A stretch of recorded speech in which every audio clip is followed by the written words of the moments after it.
पिछले 13-14 सालों से जो हम लोग काम कर रहे हैं जनसाहस महिला ढोने की प्रथा खत्म करने के लिए, उसमें जो हमको सबसे बड़ी सक्सेस मिली है कि 15,000 से ज़्यादा दलित महिलाओं को हम लोगों ने ये प्रथा से लिबरेट कराया है। सबसे एक इम्पॉर्टेंट जो माइलस्टोन था वो था महिला मुक्ति यात्रा। जब हम लोगों ने देश में 10,000 किलोमीटर की यात्रा की और 200 जिलों में हम गए और लोगों से हमने अपील की कि आपको इमीडिएट ये काम छोड़ना चाहिए, आपको ये प्रैक्टिस से बाहर आना चाहिए। तो मेरे ख्याल से ये एक सबसे इम्पॉर्टेंट एक चरण था जहाँ पे हमको लगा कि हमने छुड़ाने का काम किया, लेकिन अब हमको कुछ ऐसे मॉडल्स क्रिएट करना पड़ेंगे जो हम बाकी लोगों से बात करके उसको रिप्लिकेट कर सकें, हम सरकारों से बातचीत कर सकें, हम दूसरे सिविल सोसाइटी ऑर्गेनाइजेशन से बात कर सकें और ये जो पूरा मॉडल है इसको रिप्लिकेट कर सकें। तो हमने यूएनडीपी के साथ जो पार्टनरशिप की कि रिहैबिलिटेशन कैसा होना चाहिए, क्योंकि सरकारें कह रही थी हमारे पास पैसे हैं काफ़ी सारे, हमको रिहैबिलिटेशन करना भी है, लेकिन हमारे पास आइडियाज़ नहीं वो रिहैबिलिटेशन कैसे होगा।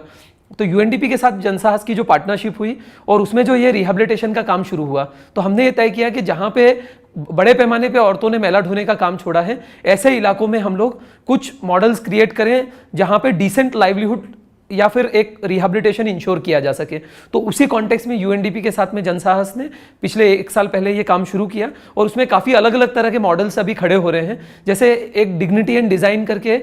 200 महिलाओं ने एक यूनिट शुरू किया है जहाँ पे वो कपड़े बना रही हैं और वो कपड़े कोई भी खरीदता है और उसमें कोई अनटचेबिलिटी या डिस्क्रिमिनेशन नहीं है। तो इस तरह से एक काम महिलाओं ने शुरू किया। दूसरे कुछ गाँव में उन्होंने जो सरकारी तालाब थे वो उन्होंने लिए और वहाँ पे उन्होंने कलेक्टिव आके और मछली पालन का काम शुरू किया। एक और जगह पे महिलाओं ने अगरबत्ती बनाने की शुरुआत की और वो जो अगरबत्ती है अभी मंदिरों में भी लगती है, दूसरे जगहों पे भी लगती है और उन्हीं मंदिरों में उनको अभी तक आने नहीं दिया जाता था, उनके साथ डिस्क्रिमिनेशन था। तो अलग अलग तरह के काम महिलाओं ने शुरू किए हैं और मेरे ख्याल से ये एक बहुत बड़ा एफर्ट है